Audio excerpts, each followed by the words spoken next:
días, apreciables docentes. Es un honor estar el segundo día del Diplomado de Cátedra Morazánica junto a nuestro compañero Daniel Vázquez, que pertenece precisamente al Instituto de Estudio Morazánico, que es parte de la Dirección de Historia y Patrimonio, y que hacemos un buen equipo dentro de la Secretaría de Educación y que estamos siempre al servicio, ¿verdad?, de los docentes a nivel nacional en el tema de Francisco Morazán y su legado en el caso de Honduras.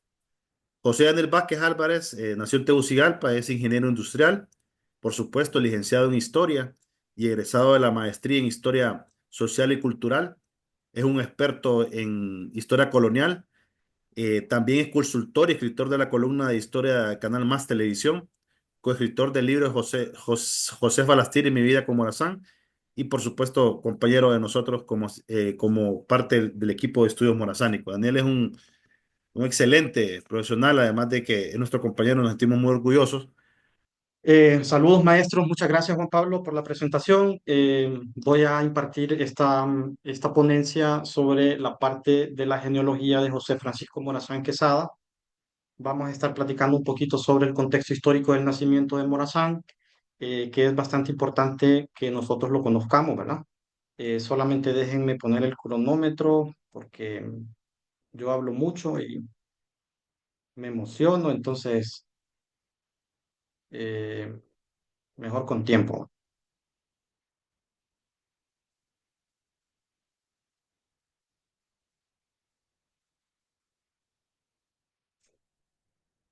Bueno. ¿Cuál es el contexto histórico en que nace este personaje? ¿Verdad? Nos vamos a ubicar tiempo y espacio y nos vamos a ir hasta el siglo XIX para que podamos nosotros entender cuál es el origen o cuál fue el contexto histórico de la Honduras de esa época en esa temporalidad. Y hay dos elementos básicos. Primero les voy a hablar a nivel macro, o sea, a nivel internacional, qué estaba pasando en el mundo en el siglo XVIII, y después vamos a caer a lo que estaba pasando en la provincia de Honduras en el siglo XVIII para caer ya a ver quién era el papá, quiénes eran los abuelos, cómo se conformó las redes sociales de Morazán. Vamos a ver la importancia que tiene este personaje para la conformación del Estado de Honduras en la década del 20 del siglo XIX, la formación de las instituciones como el Ejército de Honduras, por ejemplo, en 1825. Y vamos a finalizar hablando un poco sobre los hijos, la descendencia que deja Morazán y también un poco sobre la controversia del año pasado sobre el apellido Quesada, si era con S o con Z, ¿verdad? Con eso finalizamos esta conferencia. Lo vamos a hacer un poco más rápido porque hoy es sábado. No, son bromas. Vamos a irlos avanzando poco a poco. Primero debemos de entender que el siglo XVIII es un siglo de cambios, no solo para nuestra región, sino que para el mundo entero. Es un siglo de grandes transformaciones. Y a principios del siglo XVIII en España se da un conflicto de eh, cambios de casas reinantes en Europa y vemos entonces que los Hamburgo, que son la casa reinante que vino en el siglo XVI en Europa, ¿verdad? Cambia y es sustituida por los Borbones, que es la actual casa reinante de España. Si ustedes escuchan, por ejemplo, el rey de ahorita se llama Felipe VI de Borbón. Ellos llegan al trono español a principios del siglo XVI, con otro tipo de mentalidad, con otro tipo de influencia, sobre todo con una influencia francesa, ¿verdad? Porque esta casa reinante tiene bastante, es de esa región, ¿verdad? Entonces, ese cambio en uno de estos reyes, que en este caso fue Carlos III, hizo una gran cantidad de reformas que se conoce como la famosa Reforma Borbónica.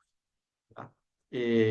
Estas reformas borbónicas tenían algunos objetivos estratégicos, como por ejemplo recuperar la hegemonía que se tenía el Imperio Español en el continente americano y la centralización del poder. ¿Con qué objetivo? Con el objetivo, pues, obviamente, de afianzar eh, más el imperio español en los territorios de ultramar, que le llamaban. Entonces, las reformas borbónicas son como una especie de apertura que hace el imperio español a la llegada de otros personajes de otras regiones del imperio. Por eso es que vamos a ver más adelante cómo es que llega el abuelo de Francisco Morazán a esta región de Honduras. El otro elemento importante es que hay una centralización del poder, en el sentido de que se están creando instituciones que no estaban, como las intendencias, en este caso la intendencia de Comayagua o la intendencia de Honduras, que va a ser importante, sobre todo después de 1786, unos añitos antes del nacimiento de Francisco Morazán. Estas mismas reformas permiten la llegada de una gran cantidad de migrantes, sobre todo a los centros mineros, ¿verdad? Recordemos que, que una de las características principales de la economía de Honduras en la época virreinal, en la época colonial, es la minería, sobre todo con la plata. ¿Verdad? Usted no puede entender la historia de Honduras sin no logra entender este sistema económico, ¿verdad? Estos procesos de producción.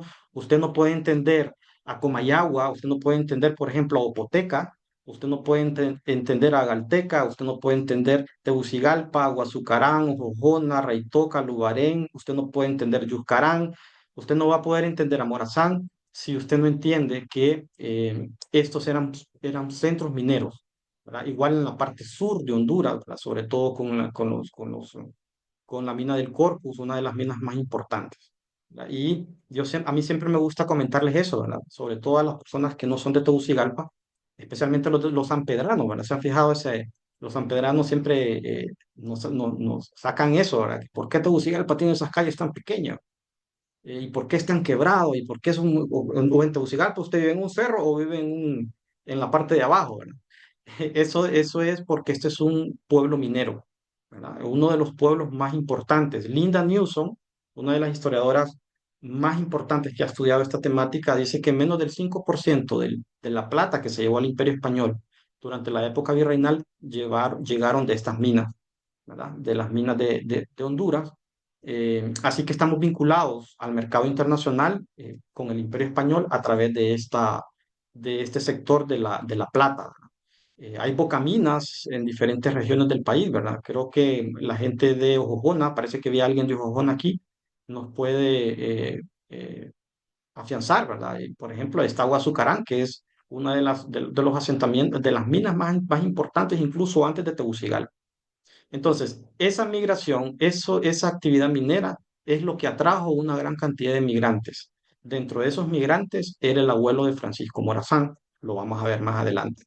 El otro elemento importante del contexto en el que nace Morazán es la Ilustración, ¿verdad? Este movimiento intelectual que se está dando en Europa, ¿verdad? Y este movimiento, fíjese que no solamente se da en el aspecto científico, sino que en el aspecto de las artes también, ¿verdad? Eh, es bien importante. Yo subí un texto ahí en la plataforma para que ustedes amplíen más este concepto de la ilustración, para que vean cuáles son las características y cómo llegaron este tipo de informaciones a, a nuestra región, ¿verdad? Incluso tiene un impacto bastante fuerte en las universidades. Creo que aquí todos sabemos, por ejemplo, que el José Cecilio del Valle estudió en la Universidad de San Carlos en Guatemala. Y si usted lee la tesis doctoral, o por lo menos el título de la tesis que hace para graduarse José Cecilio del Valle, es una tesis estrictamente relacionada con la ilustración, ¿verdad? Hace una crítica a Isaac Newton, a uno de los más grandes físicos de esa temporalidad, ¿verdad? ¿Qué hace un hondureño o un centroamericanos escribiendo sobre Newton a principios del siglo XIX? Eso se da gracias a estos movimientos intelectuales que se están dando. El otro elemento importante en el que Francisco Morazán va desarrollándose es a través de lo que se conoce como la implantación del liberalismo económico, ¿verdad? Estos planteamientos de Adam Smith que se dan en Europa y especialmente en Inglaterra también tienen un impacto directo. Y les menciono un caso específico, el puerto de Trujillo, por ejemplo. Vamos a ver entonces que a través del liberalismo económico, el puerto de Trujillo se va convirtiendo o empiezan a llegar embarcaciones de diferentes regiones del planeta. Ya no solamente era la ruta de Trujillo, Cuba, ¿verdad? Cuba, el puerto de Cádiz, donde se llevaba la plata, ¿verdad? O Tegucigalpa, se tasaba el mineral en Comayagua, Comayagua, Guatemala, Guatemala, a través del puerto de Omoa, salía hacia Cuba, Cuba, el puerto de Sevilla, ¿verdad? Y llegaban la plata que se enviaba al Imperio Español. Esa era la ruta comercial. Ya vemos entonces que a través del liberalismo económico, territorios como Trujillo, ya llegan barcos de otras nacionalidades, ¿verdad? Especialmente de los holandeses y los ingleses, ¿verdad? Eh, a buscar comercio. Unos venían por contrabando y otros eran piratas que venían a destruir, pero hay comercio, o sea, se puede ver que ya hay un liberalismo económico en el cual Honduras ya no solamente comercia con el Imperio Español, sino que también ya hay una especie de apertura a otras regiones del mundo. Otros dos acontecimientos que son bastante importantes, que se dan en ese contexto del nacimiento de Morazán, es la Revolución Francesa de 1789 y la creación o la independencia de las 13 colonias inglesas, ¿verdad? Que se conocen actualmente como Estados Unidos de América. Eso se da en 1789 y 1775. Ese tiene un impacto bastante fuerte porque recordemos que la mayoría de esos textos que escriben en Europa los teóricos de estas revoluciones, ¿verdad? Llegan a Honduras, a pesar que la Inquisición que teníamos en Comayagua prohibía el ingreso de estos textos, siempre llegaban, ¿verdad? Entonces vamos a ver entonces a Francisco Morazán, ya más adelantito, ya cuando está adolescente y aprende a leer, leyendo estos clásicos, ¿verdad? Estos teóricos que dieron vida a este tipo de revoluciones. Y vamos a ver más adelante cómo las decisiones que empieza a tomar Francisco Morazán, sobre todo cuando se convierte en secretario de Estado del Estado de Honduras, ¿verdad? Son decisiones estrictamente liberales, ¿verdad? Un liberalismo al estilo francés, diría alguien por ahí, ¿verdad? Eh, eh, entonces, ese es el contexto a grandes rasgos del contexto de Morazán en su nacimiento. Solamente quiero hacer énfasis en la parte de las migraciones, que es lo que nos interesa a nosotros para ver de dónde viene la familia de Francisco Morazán. Estos conceptos los vamos a ampliar en otras conferencias, con otros conferencistas nos van a estar hablando un poquito sobre el liberalismo económico, el impacto que tuvieron en las independencias, el papel de Morazán, ¿verdad? Así que lo tomo así de forma general como introducción. Vámonos a la parte geográfica. ¿Dónde nace Morazán? Entendamos entonces que en ese momento, en 1792, Honduras o la provincia de Honduras formaba parte del virreinato de la Nueva España. Esto es un virreinato, o sea, hay un representante de Su Majestad el Rey en tierras americanas. Eh, Hay una gran cantidad de teorías al respecto sobre los virreinatos, ¿verdad? Eh, lo que la evidencia histórica nos demuestra es que sí existieron, sí tuvieron un impacto, sobre todo a nivel de la iglesia.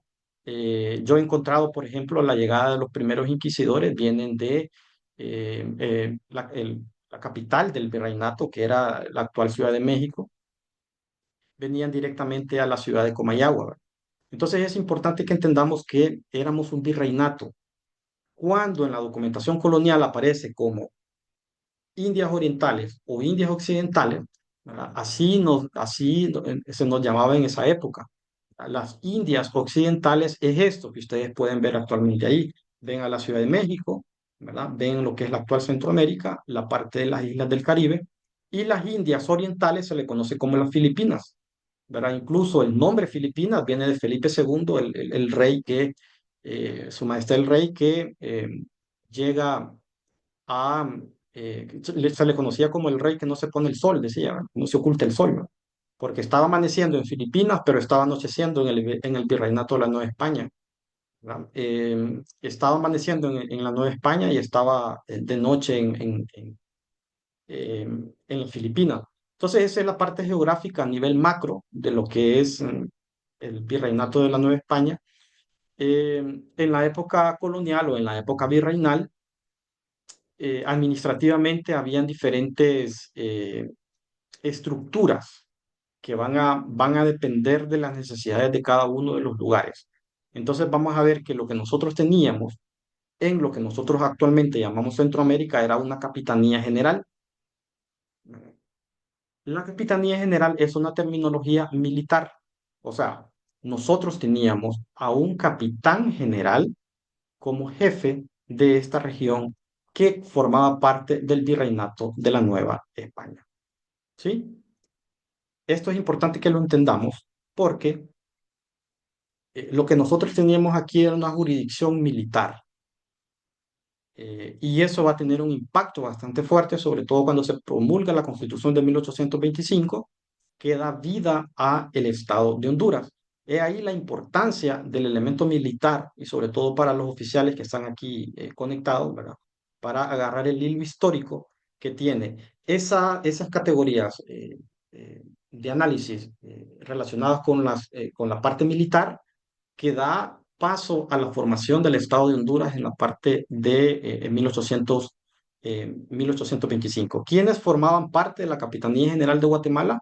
Honduras, Nicaragua, Costa Rica, El Salvador, lo que es Guatemala, ¿verdad? Y lo que se conoce como Chiapas, que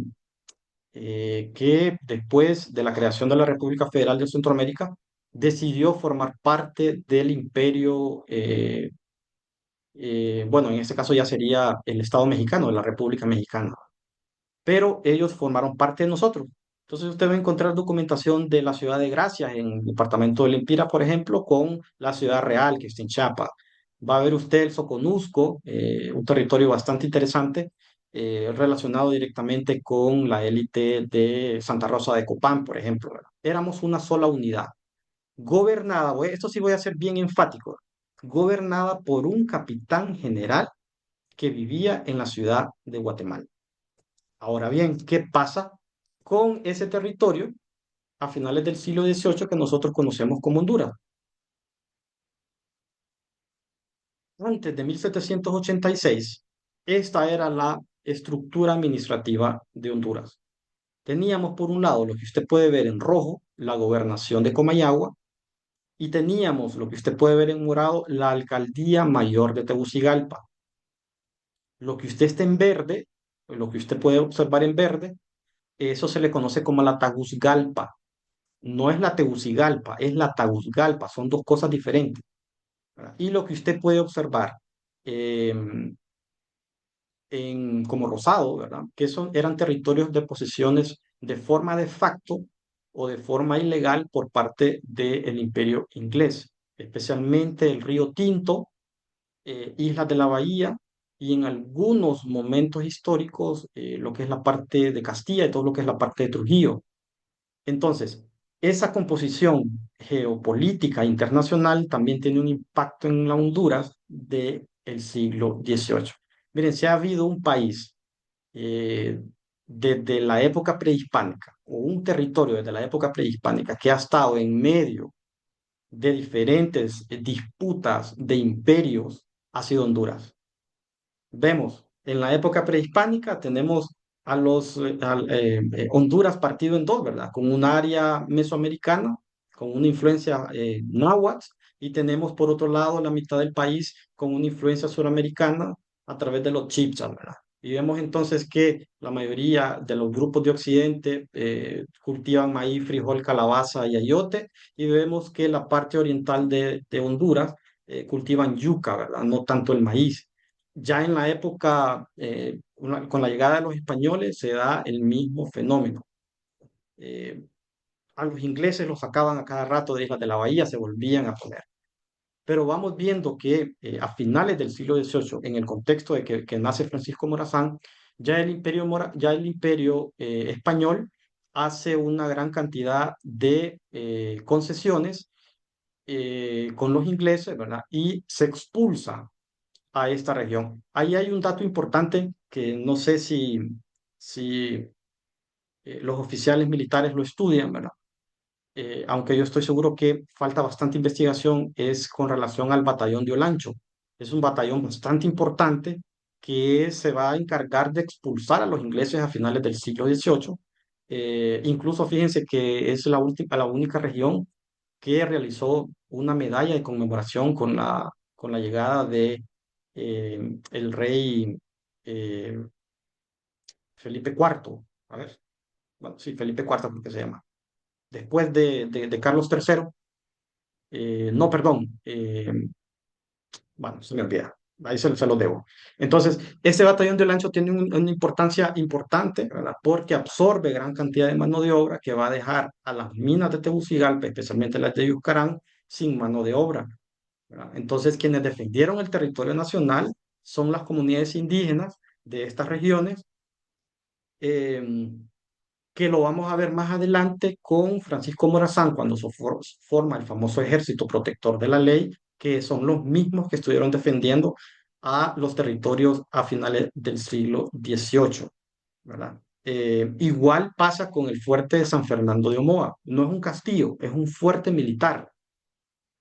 Quienes construyen ese fuerte militar son comunidades indígenas del occidente. Ahí están los nombres, Lepaera, eh, eh, todas estas comunidades, la parte del occidente de Honduras envió gran cantidad de personas para hacer los trabajos de construcción de ese fuerte, ¿verdad? En ese contexto nace Morazán. Ahora bien, vámonos al mapa. Había una disputa histórica entre la gobernación de Comayagua y la alcaldía mayor de Tegucigalpa. El gobernador de Comayagua no mandaba al alcalde de Tegucigalpa, ni el alcalde de Tegucigalpa le daba órdenes al gobernador de Comayagua. Al alcalde de Tegucigalpa lo nombraba el rey, al gobernador de Comayagua también lo nombraba el rey. Entonces, por más de 300 años estuvo esa división administrativa que dificultaba, según los personas que hicieron la reforma borbónica, ¿verdad? Avanzar al imperio. Esa división y esa autonomía entre estas dos regiones va a tener un impacto directamente, y ustedes creo que saben esas disputas entre las dos ciudades, ¿verdad? Comayagua no quería Tegucigalpa, Tegucigalpa no quería Comayagua, cuando se dan los procesos de independencia en 1821.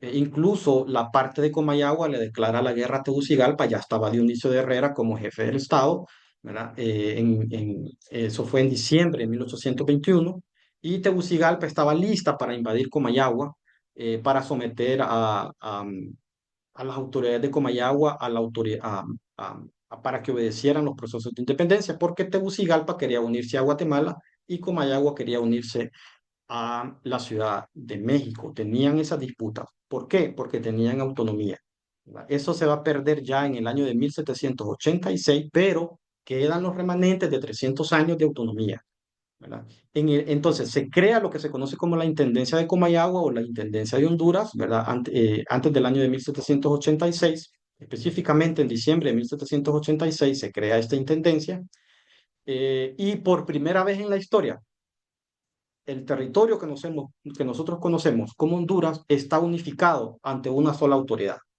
que se conoce como intendente, el famoso intendente, un intendente nombrado directamente por el rey, que estaba en Comayagua, ¿verdad? Entonces ahí usted va a observar, creo que el más famoso de todos los intendentes es el famoso intendente anguiano, Ramón de Anguiano, un personaje importantísimo, realiza uno de los primeros censos.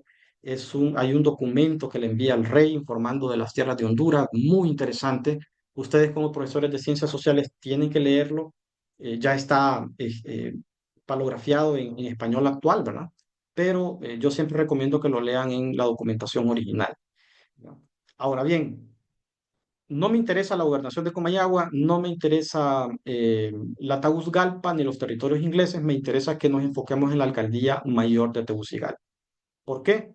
Porque la alcaldía mayor de Tegucigalpa tenía la mayor cantidad de minas de plata de la Capitanía General de Guatemala, ¿verdad? Que eran enviadas obviamente al Imperio Español.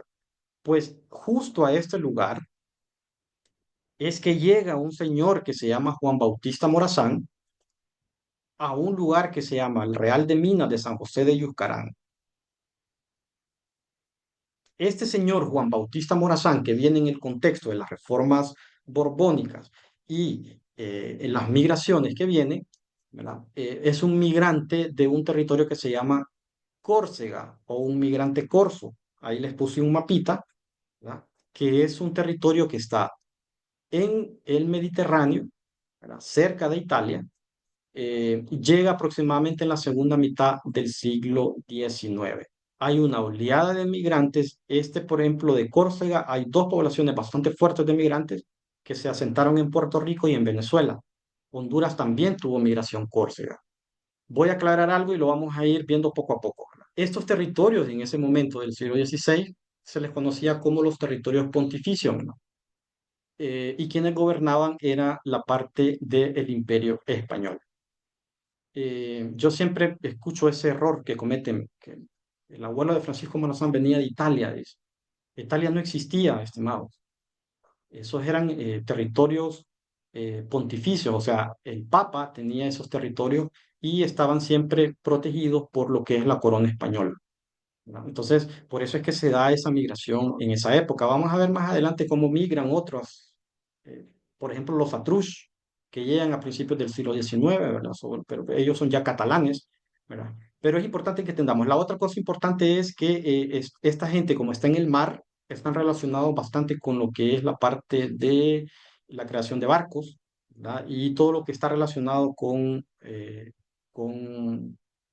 con el mar.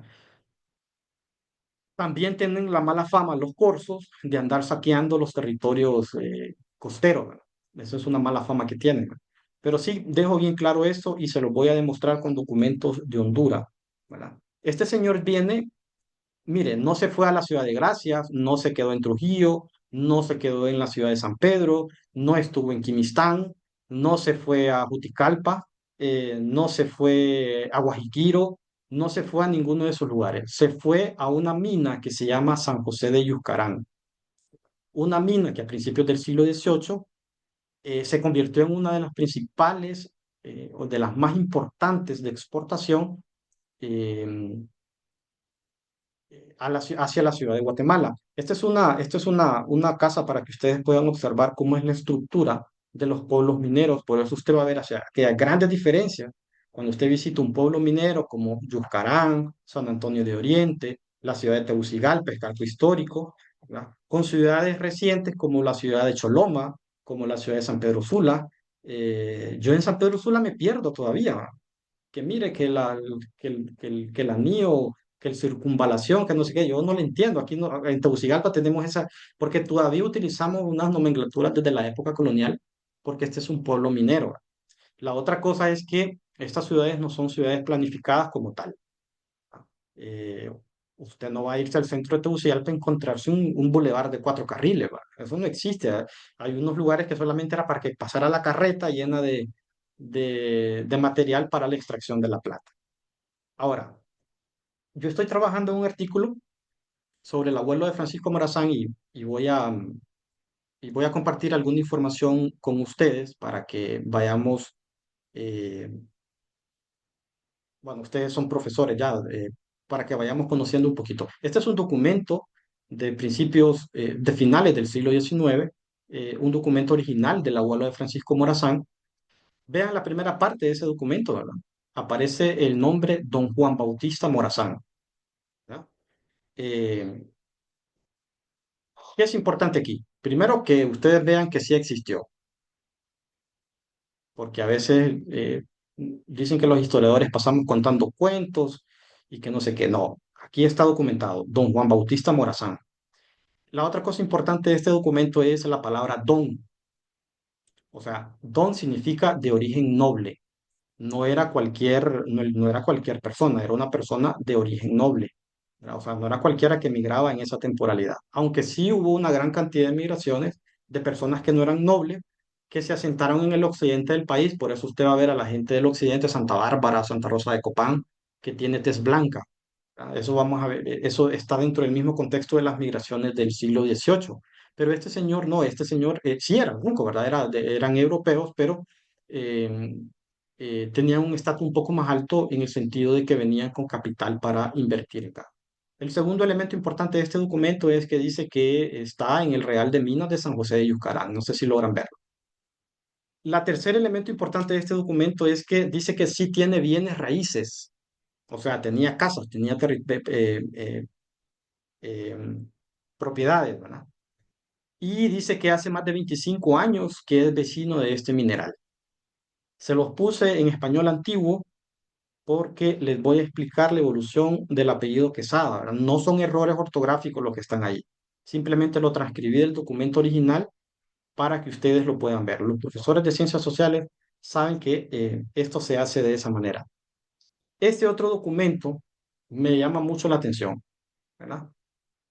Él afirma que es casado, que 3 veces se ha casado, ¿verdad? Y que con la que está cuando se hace ese documento se llama Manuela del Castillo. Ya vamos a ver entonces que este señor se casó 3 veces en Honduras, ¿verdad? En Yuscarán, y dentro de uno de esos matrimonios es que nace el papá de Francisco Morazán. La otra cosa importante de este documento es que dice que tiene varios hijos, porque sí tenían hijos, que era muy normal en la época, pero es destacable estas dos cosas. Tiene 2 hijos en el colegio de Guatemala, y ahí me faltó un poco, bueno, quedó oculto ahí, y Comayagua. No era cualquier persona que tenía posibilidades de estudiar en Guatemala, ni en el Colegio Tridentino de Comayagua. Significa que nos hacemos, entonces, podemos concluir entonces que era un señor que tenía mucho dinero. En el mismo documento me llama la atención que sí especifica, dice que él es un comerciante de ropa. La ropa en esa época era muy cara. Incluso usted vaya hacia el siglo XX, pregúntele a su abuelo, era conseguir ropa, eso era, no era cualquier persona. Un par de zapatos eran carísimos, la ropa era cara, ¿verdad? Eso de que la ropa haya bajado de precios, eso se da ya a finales del siglo pasado con esto de la ropa usada. Pero ser un comerciante de ropa en el siglo XVIII era una persona que tenía mucho contacto, especialmente con comercio a nivel, sobre todo con la ciudad de Guatemala. Dice, sí, menudeo en mi propia tienda. O sea, él tenía una tienda en Yuscarán, eh, tienda las mercancías con que comercio. Entonces vamos ahí, desglosemos. Primero, que sí existió el Señor. Segundo, que era de origen noble. Tercero, que tiene más de 25 años de estar en Honduras. Significa que él llegó en la segunda mitad del siglo XIX. Tercero, se casó 3 veces, ¿verdad? Y que con la señora que está ahorita se llama Manuela del Castillo y que tiene varios hijos estudiando en Guatemala y en Comayagua. Y cuarto, que era un comerciante de ropa. Con este señor hubo varios conflictos, ¿verdad? Eh, y aparecen en los juicios ahí, ¿verdad? Todos estos documentos los custodia el Archivo Nacional de Honduras y en uno de esos me encontré esta información que él mismo da. Dice que para este juicio que está este documento, dice que presenta la fe de bautismo. Ese es el elemento importante también, ¿verdad? Tener una fe de bautismo en el siglo XVIII era esencial, ¿verdad? Porque ya como vimos ayer, el maestro Maya nos explicaba, esto de la libertad religiosa se da hasta el siglo XIX. Antes de eso, todos teníamos o todos estaban en la obligación de realizar los mismos ritos religiosos de la iglesia.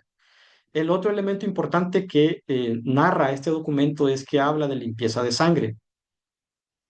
¿Qué es una limpieza de sangre? Bueno, ese es un documento que pedían para la venida o para que ellos llegaran a tierra de América, que no tuvieran sangre ni judía ni tuvieran sangre de moros. O sea, se le conocía como cristianos viejos. Entonces, él presenta un documento donde acredita que él es un cristiano viejo, que no tiene sangre judía ni tiene sangre de moro, ¿verdad? Y el otro elemento importante aquí es que él nos narra, ¿verdad? Dice que todos los documentos que trajo cuando migró están sellados por el conde don Felipe de Cardi, que es un caballero y el cónsul general de Su Majestad Católica del Reino de Córcega. Con esto, estimados, con estos dos, tres documentos, ahí ya no tenemos más que cuestionar. Ya comprobamos desde un punto de vista histórico y documental la presencia de don Juan Bautista Morazán. Y sigue, dice, dice el reino, que se hallan en lengua para que se use en la tierra que nació mi parte. O sea, en otras palabras, está diciendo, los documentos que traigo, los traigo en el idioma que hablo del lugar donde emigré, que en este caso es la isla de Córcega. Espero haya quedado claro esto del abuelo. Se casó 3 veces, dijimos. Dentro de esos tres matrimonios hay uno que sobresale, que es el que nos interesa a nosotros, que es don Eusebio Morazán. Que si existió don Eusebio Morazán, sí existió, ¿verdad? Ahí está un documento original, véanlo ustedes, no sé si logran ver, aquí aparece don Eusebio Morazán. Ahora bien, ¿qué es importante de este documento? Este es un documento del nacimiento de la hija de Josefina, creo que es. Sí. ¿Qué es importante de este documento? Bueno, que aparece la palabra don. Don en la actualidad le decimos a las personas mayores.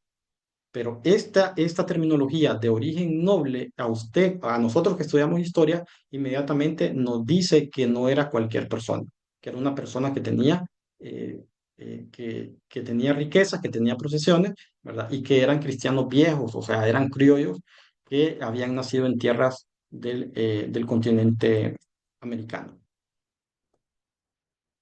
Bueno, ahí está, les traje un documento para que vean ustedes lo de don Eusebio Morazán. Vámonos entonces a la parte materna, la familia Quesada.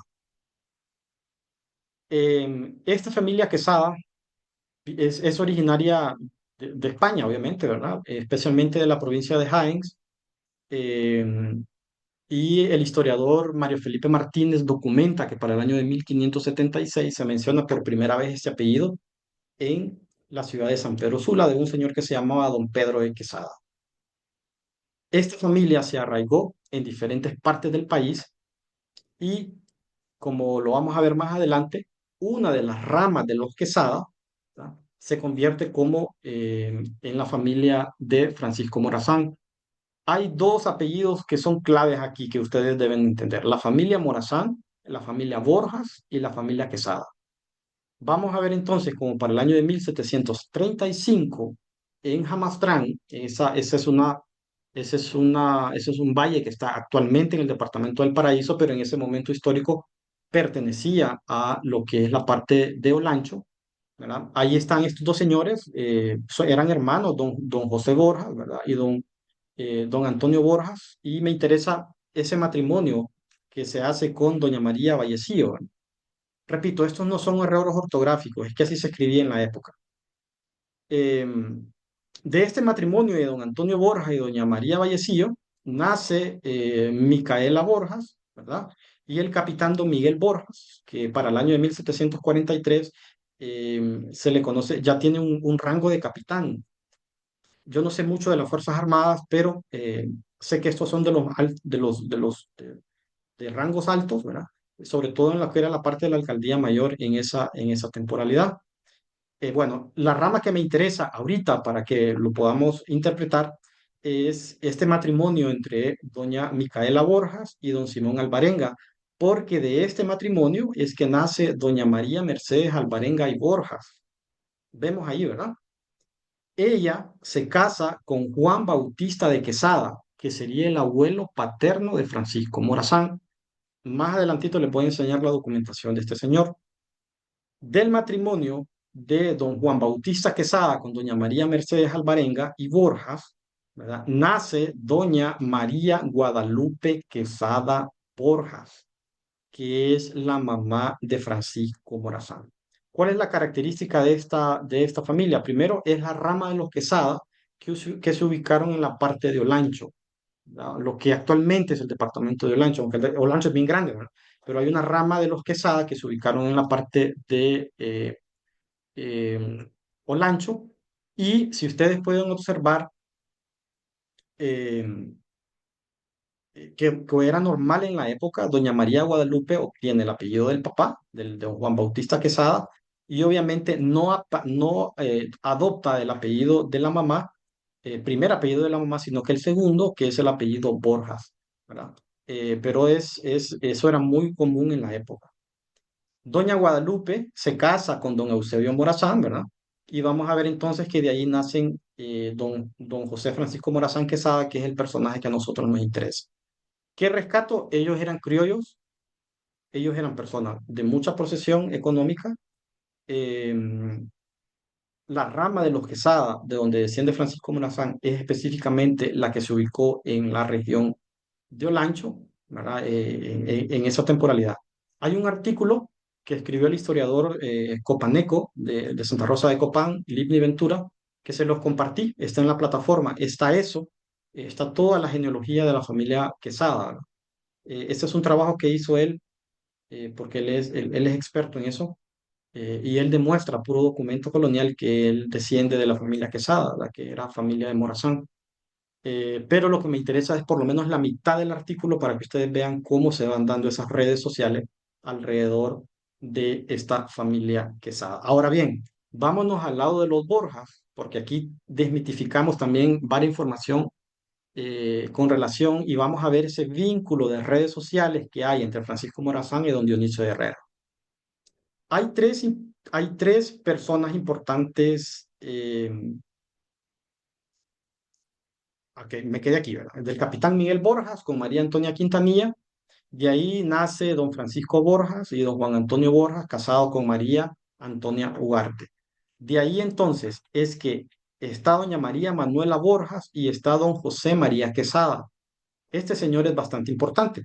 Don José María Quesada, eh, junto al presbítero Manuel de Jesús Quesada y doña Guadalupe Quesada Borjas, son hermanos, ¿sí? O sea, son tíos de Francisco Morazán. Don José María Quesada es tío de Francisco Morazán. Al casarse don José María Quesada con doña María Manuela Borjas, nace doña Micaela Quesada Borjas. ¿Quién era doña Micaela Quesada Borjas? Ella se casa o se convierte en esposa de don Dionisio de Herrera, ¿sí? Entonces, ¿quién era doña Micaela Quesada Borjas para Francisco Morazán? Era una prima. Vemos esas redes, vemos esos vínculos que tienen. Ahora bien, vámonos un poquito 20 años después, ¿verdad? Unos 25 años después. ¿Cuál es la primera acción que realiza Francisco Morazán cuando invade Guatemala, toma su capital, destituye a las autoridades coloniales? ¿Cuál creen ustedes, después de entrar triunfante a la ciudad de Comayagua, perdón, a la ciudad de Guatemala, cuál creen ustedes que es la primera acción que realiza Morazán?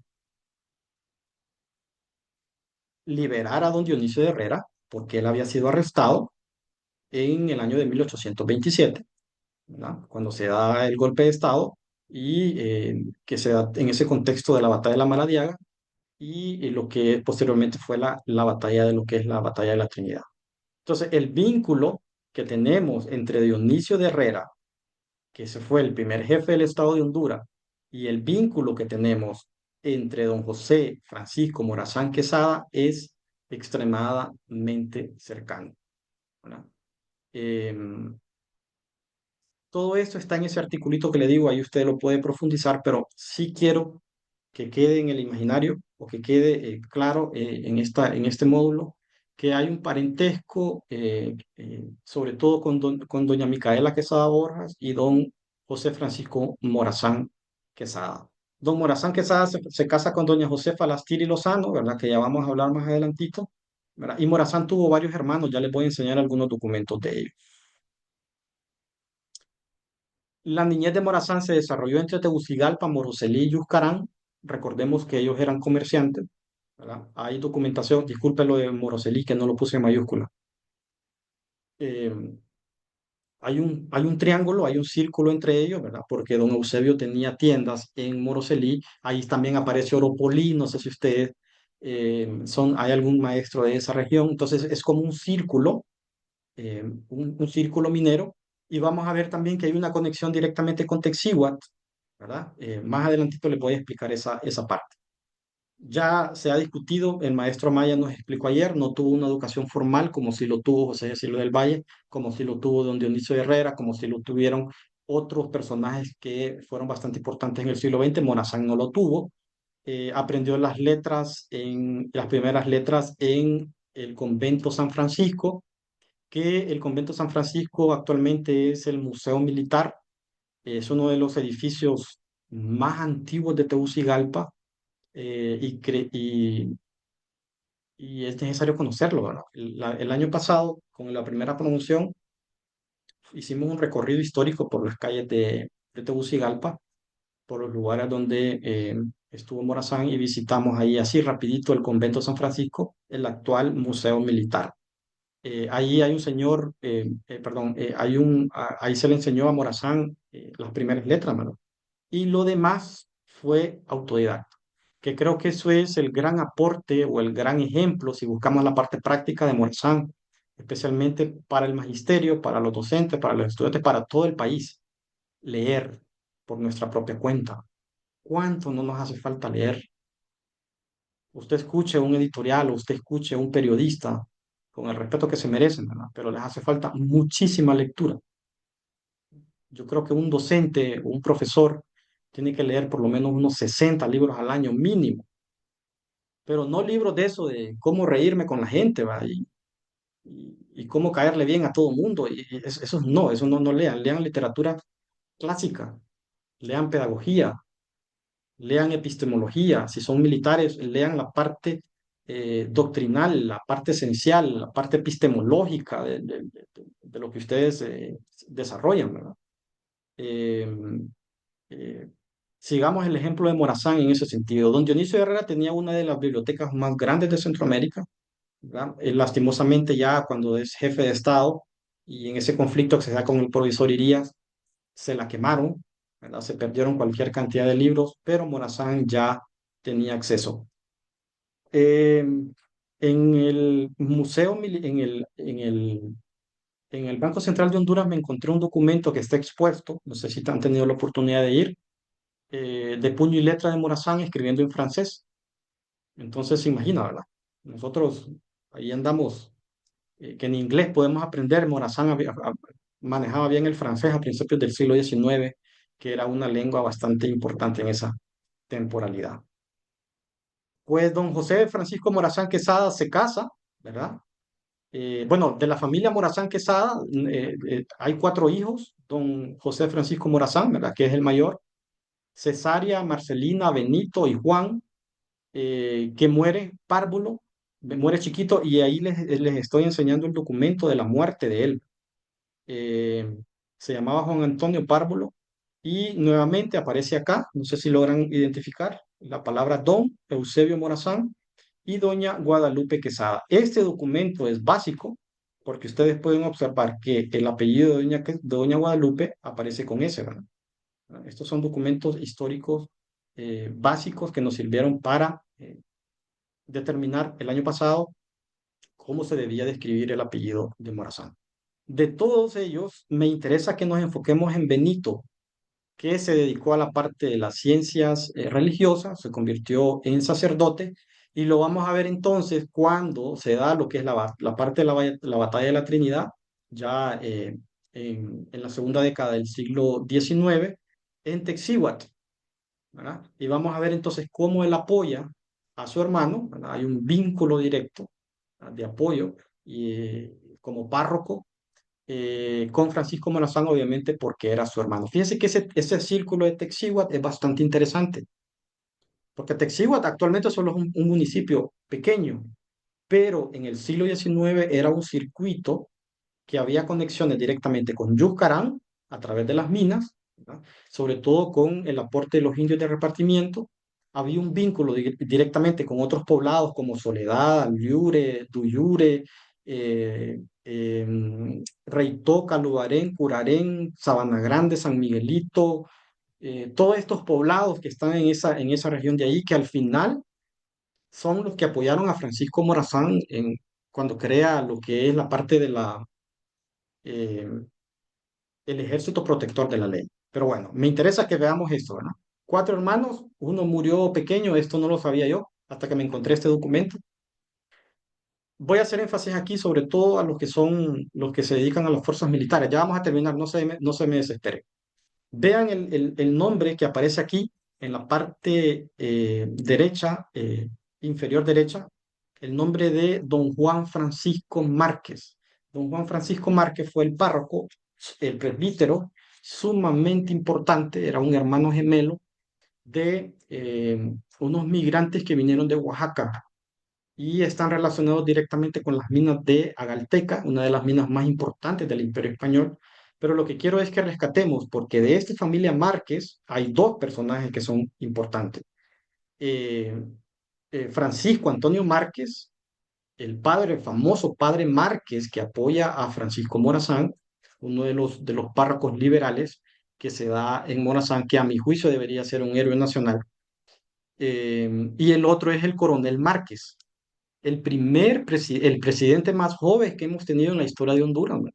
Y es el presidente que le ordena, es el oficial, el coronel que Morazán le ordena hacer el sometimiento hacia el poblado de Opoteca, actualmente el Rosario Comayagua, ¿verdad? Y a punta de espada lo sometió. Es un señor que estaba literalmente muriendo, él muere muy joven, ¿verdad? Cuando se estaba dando la batalla de Jaitique, ¿verdad? Cuando tenía Cabañas y había otro coronel, se me olvida el nombre ahorita, defendiendo al territorio porque querían hacer una invasión desde Cuba para recuperar esos territorios para el Imperio Español. Entonces, es bien importante esta familia Márquez, no solamente en el aspecto religioso, en el aspecto económico, sino que también en el aspecto militar, ¿no? Porque lo vamos a ver entonces cómo estos señores son los que ponen como el cimiento para la formación del ejército de Honduras ya en la década del 20. No sé si se ve muy bien ahí. Don José Francisco Morazán Quesada se casa con doña Josefa, tiene un nombre bastante largo. La próxima semana nuestra compañera les va a hablar de la historia de ella, ¿verdad? Pero así les adelanto, doña María Josefa Francisca Úrsula de la Santísima Trinidad Lastiri Lozano, viuda de Travieso de Morazán, ¿verdad? Tenían un nombre gigante. ¿Verdad? Esta familia Lastiri es una de las familias también más importantes que vinieron migrando de Sevilla en el siglo XVIII. eh, Vamos a ver ellas se vinculan porque eran cuatro hermanas. Ella se casa con Morazán. Hay otra hermana que se casa con Remigio Díaz, que también fue jefe del ejército y héroe de la Batalla de la Trinidad y una persona de extrema confianza de Morazán. Eh, Ella se casa en segundas nupcias con Morazán, porque ella estuvo casada con Esteban Travieso, uno de los hombres más ricos del país. Va a ver entonces que cuando muere don Esteban Travieso le hereda la mayor cantidad de haciendas. Todo lo que es prácticamente Comayagua era de ella, donde está el aeropuerto internacional de Palmerola, todo lo que está esa base militar que está ahí, eso era de doña Josefa en el siglo XIX. Y va a ver usted entonces que Morazán, 3 horas antes de morir en su testamento, lo deja bien claro. Léanse el testamento de Morazán. Dice que por los daños que le he causado a mi esposa o a mi mujer, eh, y ahí incluso menciona hasta la hacienda de Jupuara, si mal no tengo ahorita el dato. ¿Verdad? Era de ella era la del billete, y le subí ayer un libro, este, no sé si lo logran ver, es un libro que mi compañero Juan Pablo y yo escribimos, ya está publicado, está de forma de cuento, bueno, no de cuento, sino que como para estudiantes de secundaria. Ayer se lo subí, logré que me lo dieran en digital para que ustedes lo puedan descargar y lo puedan tener. Ahí está la historia de Doña Josefa, pero yo no voy a profundizar porque mi compañera va a hablar sobre ella y sus orígenes. Los hijos de Morazán, solo tuvo una única hija legítima, doña Adela Morazán Lastiri. Les conseguí esa foto que se encuentra en el Archivo Nacional de Honduras. Es una foto original de ella, muy guapa. Vean la vestimenta de la época, qué bonito se vestían, ¿verdad? Aunque no sé cómo harían con un vestimenta así, por ejemplo, en la ciudad de Choluteca, ¿verdad? Con este calor. Nace en 1838 en San Salvador, ya Morazán, ya la República Federal de Centroamérica está en agonía. Recordemos que el 5 de noviembre de 1838 Honduras se retira de la República Federal de Centroamérica y empezamos este auge de crear nuestro propio nación. Tenía aproximadamente 4 años cuando fusilaron a Francisco Morazán. En 1860 se casó con un señor que se llamaba Cruz Ulloa Dubón. Él era de la parte de La Esperanza, en la parte occidental de Honduras. De ese matrimonio hay 4 hijos: Esteban, Mercedes, Josefina, Francisco. Hay 5 hijos y Ernesto. Ellos ya pierden el apellido Morazán, así que los descendientes directamente por parte de doña Adela ya quedan con el apellido Ulloa.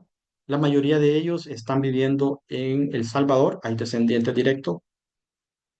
Hace como un par de semanas El Salvador está construyendo un cementerio eh, para los militares, algo así, me estaban comentando y querían hacer el traslado del cuerpo de Morazán y parece que la familia no dio permiso, ¿no? Más adelante vamos a explicar cómo fue el entierro de Morazán, cómo llegó a El Salvador. eh, Hay un historiador que les va a explicar a ustedes, incluso les va a enseñar la tumba de doña Adelita, ¿verdad? Porque eso está en El Salvador. Y verán qué interesante, está en Santa Ana, creo que se llama ahí. Ella muere el 2 de mayo en 1921, ¿verdad? Vivió siempre bajo la figura de su padre. No se preocupe que ya estoy terminando. Y Morazán, como cualquier persona del siglo XVIII, el siglo XIX y el siglo XX, también tuvo hijos por fuera, como lo llaman, o hijos de crianza. No sé si en todos los lugares tenemos esas categorías, ¿verdad? No, dice, él es mi hermano de crianza, dice. O sea que desde chiquito se lo vieron. Ahí les presento a dos de ellos, a don Francisco Morazán Quesada, que es el que lo acompaña antes de ser fusilado. Todo el mundo me dice que se parece a don Ramón, el de, el del Chavo del Ocho, ¿verdad? Y el general don Antonio Ruiz, estos son hijos naturales del prócer Francisco Morazán, pero también tiene otros hijos adoptivos. Les menciono, por ejemplo, don Nicolás Fuente Morazán y doña Josefa Fuente Morazán en Guatemala, eh, José Antonio Ruiz, bueno, este ya lo mencioné, y Dolores en Costa Rica, que nace prácticamente cuando él un año después, en esa misma temporalidad que él lo fusilan, ¿verdad? Entonces Morazán tenía una gran cantidad de familia. Repito, eso era muy normal en la época, o si no, pregúntenles a nuestros abuelos cuántos hijos tuvieron, ¿verdad? No habían tantos métodos de planificación ni nada por el estilo. Eh, Hay descendientes en toda Centroamérica de Francisco Morazán. Les subí a ustedes ahí en el mismo pequeño articulito sobre eso para que ustedes vayan leyendo y teniendo información de primera mano. Antes de despedirme, y tengo 3 minutos todavía, el año pasado se le llamó o se tituló la promoción de José Francisco Morazán Quesada a nivel nacional de todo el sistema educativo y hubo una gran polémica con el apellido, si se escribía con Z o se escribía con S. Me recuerdo que hasta eh, ataques en redes sociales, ¿verdad? Que qué barbaridad que en esa Secretaría de Educación no pueden escribir. Me acuerdo que hasta en el Heraldo y en esos diarios, ¿verdad? eh, Criticando, según ellos, un error ortográfico y no es cierto, ¿verdad? Les traigo 4 documentos de fuente primaria. Una vez que el ministro dio la orden, fui a revisar documentos desde 1750 hasta el año de 1805, documentos de fuente primaria, y a revisar una gran cantidad de bibliografía, desde la primera que se publica de Francisco Morazán a finales del siglo XIX hasta las últimas publicaciones que se dieron en el 2011, ¿verdad? Para ver cómo se escribía este apellido Quesada. De eso surgió un pequeño artículo que lo vamos a publicar en la revista de nuestra unidad que se llama Revista Comisagual. Una vez que ya esté publicada, se los prometo que se la voy a enviar en digital, se la voy a subir a la plataforma, pero les adelanto así grandes rasgos. Vean ustedes los primeros dos, si logran observar. No existe uniformidad en el siglo XVIII ni el siglo XIX con relación a escribir. Si bien es cierto, la Real Academia de la Lengua Española se fundó a principios del siglo XVIII, no existía una reglamentación estricta con relación a la parte ortográfica. O sea, el escribano escribía como quería, escribía como oía, como los hispanos o como esta región eh, hispanoamericana, la mayoría de los conquistadores eran andaluces, o sea, del sur de España. Nosotros no tenemos ese tonito que tiene la gente central de España, ¿verdad? Corazón, que esto, y la Z, ¿cómo la pronuncia, ¿verdad? Nosotros decimos corazón, ¿verdad? Entonces los escribanos escribían como escuchaban. Entonces, usted va a encontrar en documentación que a veces lo escribían con Z y a veces lo escribían con S. Vemos el primer ejemplo, miren, don Juan Bautista Quesada. Este es el papá de doña Guadalupe Quesada. En la primera parte, en este primer documento aparece con Z y en este segundo documento aparece con S. ¿verdad? Aquí está el tío de Francisco Morazán, y en este caso sería el suegro de Dionisio de Herrera. Miren, don José María Quesada, escrito con Z. Y aquí hay otro señor, don Manuel de Jesús Quesada, escrito con S. ¿Cuál fue el documento entonces que se determinó más antiguo y que más peso histórico tenía para determinar entonces que era necesario o que se debía de poner el apellido Quesada con S en la información histórica? Fue este que les enseñé ya, ¿verdad? Vemos entonces, este es el acta de muerte, perdón, de sepultura de un hijo que murió pequeño, un hermano de Francisco Morazán que se llamaba Don Pablo, y ustedes observan aquí que dice Párvulo, y dice que aquí está el nombre de don Eusebio Morazán y doña Guadalupe Quesada con S, ¿verdad? Por tal motivo, se decidió que el año lectivo 2024 se utilizara el apellido más fiel a la documentación histórica de la época. Por tanto, entonces se escribe don José Francisco Morazán Quesada, ¿verdad? Terminamos. En síntesis, hay un grupo de cipotes, diríamos en lenguaje hondureño, ¿verdad? Chihuines, dirían en la parte de Olancho, patojos, no sé, lo dicen en Guatemala, cipotes, qué sé yo, que nacen a finales de esta temporalidad del siglo XVIII, como José Cecilio del Valle, don Agustín de Turbide, don Simón Bolívar, don Dionisio de Herrera y, por supuesto, don José Francisco Morazán Quesada. Ellos ellos cambiaron la historia de Hispanoamérica en el siglo XIX. Cada uno tiene un papel importante y protagónico en los procesos de independencia y en la formación del Estado de Honduras. El descubrimiento de yacimientos minerales como en el del San José de Yuscarán, junto con las reformas borbónicas, atrajo o estimuló la llegada de migrantes en el siglo XVIII. Esta migración se emparentó con la élite criolla, ¿verdad? Y este prácticamente es el origen étnico de Francisco Morazán. Este es un dato importante porque va a observar usted entonces que todos estos migrantes que vienen con bastante poder adquisitivo de la Europa o de estas regiones, se vienen a emparentar y a casarse con las criollas de las familias más distinguidas y más importantes. Lo mismo pasó con los árabes palestinos en el siglo XX, fíjense. Los árabes palestinos venían pobres, venían de la guerra, de la Primera Guerra Mundial, no traían ni un peso, como diríamos vulgarmente, ¿verdad? Venían muriéndose de hambre, llenos de piojos, y a usted los va a observar cómo desde a principios del siglo XX, ¿verdad? Ellos se empiezan a emparentar con la élite criolla y ahora va a encontrar usted familias, apellido Cafati, Villeda, eh, la familia Catán, eh, Celaya, etcétera, ¿verdad? Hay una unión de élite. Lo mismo pasó en el siglo XVIII. Vamos a ver a un Morazán, apellido Morazán, emparentado con los Quesada, una familia criolla de muchísimo prestigio en la alcaldía mayor de Tegucigalpa en esa época. Morazán nace en el contexto de cambios en el mundo, especialmente ya al final del declive del Imperio Español. Ya no los aburro, maestros, solo me tardé 30 segundos más de la hora. Muchísimas gracias, ahí está mi correo electrónico por si les podemos ayudar en alguna información relacionada con Francisco Morazán, especialmente en el siglo XVIII, que es el siglo que más estudio, ¿verdad?